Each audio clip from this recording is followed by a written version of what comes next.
Слово второ. За непристрасноста или нетагувањето по светот. Човекот кој што вистински го сака Господа и навистина го бара идното царство, човекот кој страда заради своите гревови и кој навистина се исполнил со мисли за маќите и за вечниот суд, човекот кој сериозно стравува при помислата на својата смрт, повеќе да е во состојба да води сметка за иботот, за парите и славата на овој свет, за родителите, за пријателите, за браќата, ниту за што и да е земно. Престадувајќи сосем да се грижи за тоа, забразувајќи ја секоја помисла на тоа, па дури и своето собствено тело.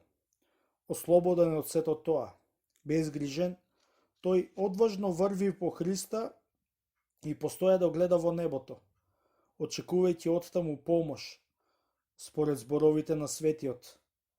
Кон тебе се приближи душата моја. Псалм 62, 9.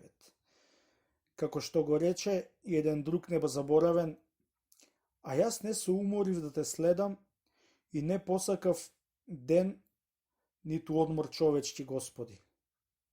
Еремија 17:16.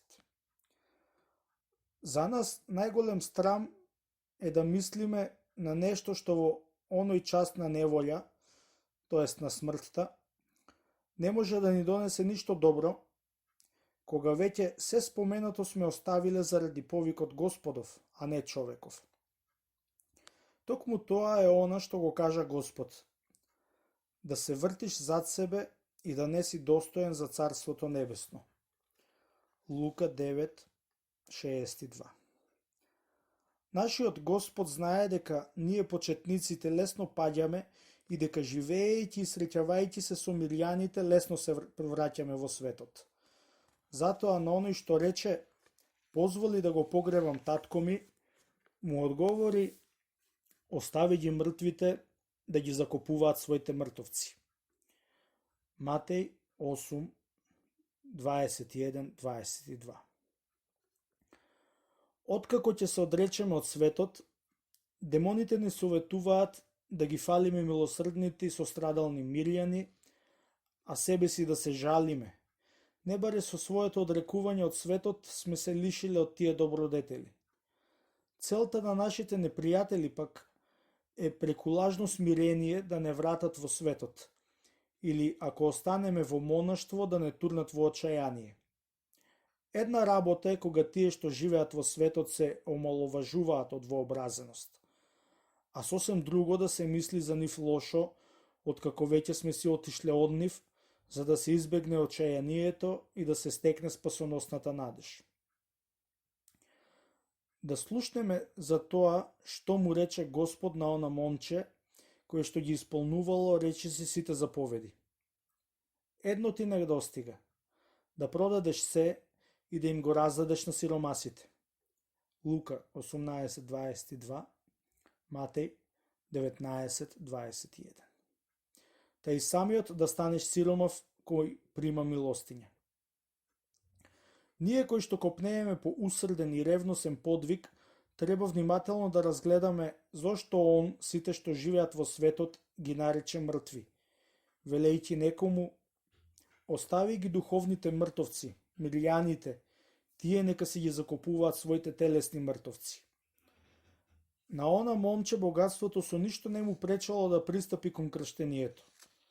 Па неосновано е кога некои велат дека Господ му наредил да го раздаде за да може да се крсти. Нам пак монасите, нека таквото сведоштво ни послужи како најдобар доказ за најголемата слава на нашата определба. Треба да се испита зошто луѓето што живеат во светот и живеат во бдење и пост, во напор и зло страдание, не продолжуваат со својот поранешен подвиг, лицемерен и лажен, кога ќе го напуштат светот и ќе стапат во монаштво, на борилиштето на кое треба да се види кој колку навистина вреди. Сум видел многу и разновидни изданоци на добродетелта кои што таквите луѓе ги беа засадиле во светот, поливајќи ги со валканата вода на суетата, обкопувајќи ги со самопофалби и ѓубрејќи ги со пофалбите на другите. Откако беа пресадени во пуста земја каде што милијаните немаат пристап, брзо се исушија безсмрдливата вода на суетата. За жал така е. Растенијата на кои што им треба таква влага не можат да донесат плод на сувото, безводно тло на монаштвото. Оној што го замразил светот, побегнал од тагата, а кој останал приврзан кон што и да е видливо, уште не се избавил од неа. Како да не се растажува кога се лишил од она што толку му прираснало за срцето? Во се треба да бидеме многу трезвени, но во однос на ова треба да бидеме особено расудливи. Сум видел во светот голем број луѓе кои што благодарение на грижите, многобројните обврски и неспиењето се спасија од беснилото на сопственото тело. Стапувајќи во монаштво, ослободени од сите поранешни грижи и должности, се оскверени на најбеден начин преку движењата на телото. Да внимаваме да не се најдеме во заблуда говорејќи дека одиме по тесниот и скрбен пат, додека всушност одиме по пат широк и простран. Тесниот пат се препознава по измачувањето на стомакот, по сеноќното стоење, по ограниченото земање вода, по оскудноста во лебот, исчистителниот пијалак на срамот, подсмевот, навредата и подбивот, во одсекувањето на своите желби, во трпењето навреди, поднесувањето презир без роптање. Се препознава по тоа ако не се гневиш кога те клеветат, ако не се лутиш кога те понижуваат, ако си смирен кога те осудуваат. Блажени се оние што одат по патот кој што е овде покажан, зашто нивно е Царството небесно. Никој нема да влезе во небесната ложница овенчан со слава, ако не се одрече со првото, со второто и третото одрекување. Мислам на одрекувањето прво од сите нешта, луѓе, родители, второ од својата волја и трето од вообразеноста што го придружува послушанието. Излезете од нив и одвоите се и до нечистотијата на светот не допирајте се, вели Господ. Исаија 52:11. Бидејќи, кој од нив некогаш направил некакво чудо? Кој од нив воскреснувал мртви? Кој демони истерувал? Никој. Сето тоа се трофеи на монасите, кои што светот не може да ги прими. Кога би можел, зошто тогаш подвигот? Зошто би излегувале од светот? Кога по нашето одрекување од светот, демоните ќе почнат да го распалуваат нашето срце со сеќавањето на родителите и на нашите браќа.